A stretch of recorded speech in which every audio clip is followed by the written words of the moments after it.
शख्स अपने रात की ड्यूटी करने के बाद अपने घर पे जाता है। तकरीबन रात के 11 के आसपास का वक्त होता है। ये अपने घर में जाता है और घर में ये जैसे ही एंटर करता है, दरवाजे से जैसे घर के अंदर जाता है, तो इसे अपने घर के अंदर से अजीब-अजीब सी आवाज़ें सुनाई आने लगती है। ये शख्स कान लगाकर उस आवाज़ की तरफ जाता है और उस कमरे की तरफ, जिस कमरे से ये आवाज़ आ रही थी, उस कमरे की तरफ अपने कदम बढ़ाता है।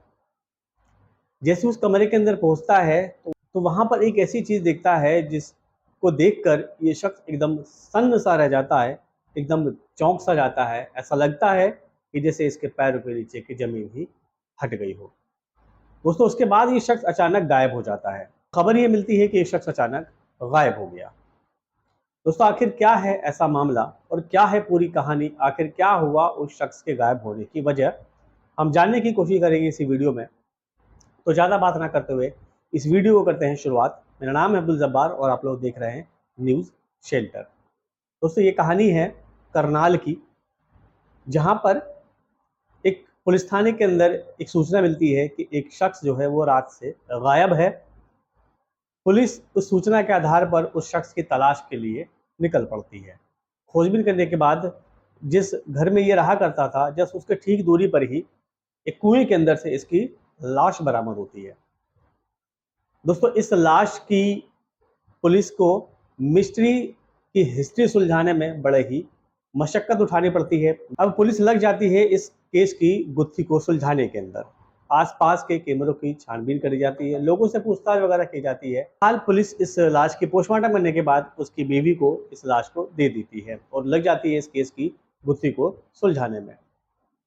दोस्तों, पुलिस जब इस केस की सुलझाते सुलझाते एक कोल्ड डिटेल तक पहुंचती है, उसकी बीवी की कोल्ड डिटेल तक पहुंचती है, उसके बाद जो तथ्य आते हैं, उसके बाद जो प्रूफ आते हैं, उसको देखकर पुलिस भी हैरान रह जाती है और उस तथ्य के बिहाफ पर उसकी बीवी से पूछताछ की जाती है। जब उसकी बीवी से ज़बरदस्ती के साथ जब पूछताछ की जाती है, तो ये उसकी बीवी टूट जाती है और सारी ही कहानी बताने के लिए तैयार हो जाती है। कि दोस्तों, इस शख्स की लाश के पीछे किसी और का नहीं, सिर्फ इसकी बीवी का ही हाथ होता है। दोस्तों, ये बीवी उसकी बताती है कि रोजमर्रा की तरह मेरा पति आए दिन काम पर जाया करता था। उसकी नाइट की ड्यूटी थी, कहीं पर किसी व्यक्ति के अंदर वो उसकी चौकीदार की नौकरी थी। वो उस रात भी गया होता है काम करने के लिए और काम करने के दौरान वहाँ आपस में लेबरों में कुछ बातचीत होने लगती है, कुछ झगड़ा-वगड़ा होने लगता है। तो ये उसको सुलझाने के लिए भी वहाँ पर जाता है। इसकी वजह से उसको थोड़ी चोट भी आती है और इसके कपड़े भी फट जाते हैं और ये रात में तकरीबन 11 बजे के आसपास वापस अपने घर में आता है। और जब घर में ये आता है, तो ये मुझे आपत्तिजनक स्थिति में पाता है अपने भांजे के साथ में ही, क्योंकि इसके भांजे और मेरे बीच में तकरीबन 1.5 साल से एक प्रेम प्रसंग चल रहा होता है। एक नाजायज़ रिश्ता जिसे हम कह सकते हैं कि एक नाजायज़ रिश्ता चल रहा होता है। जब इस रिश्ते की भनक और जब इस रिश्ते को आपत्तिजनक स्थिति में मेरा पति देख लेता है, तो उसके बाद इसका भांजा और मैं, ये दोनों मिलकर हम दोनों इसकी हत्या कर देते हैं ताकि ये बात आगे तक नहीं फैला सके। मैं इसके पैर वगैरह पड़ती हूँ और जो उसके भांजा होता है वो अपने हाथों से इसकी गला दबा देता है और इस तरीके से इसकी मृत्यु हो जाती है।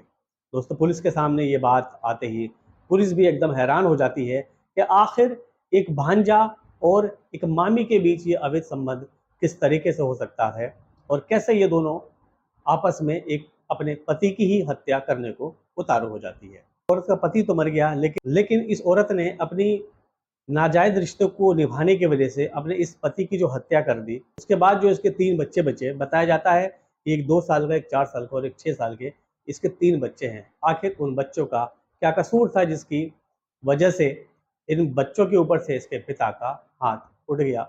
अब सवाल ये आता है कि उस बच्चों की जो परवरिश है वो किसके ज़िम्मे होगी? वीडियो में इतना ही। अपना ख्याल रखें और सतर्क रहें।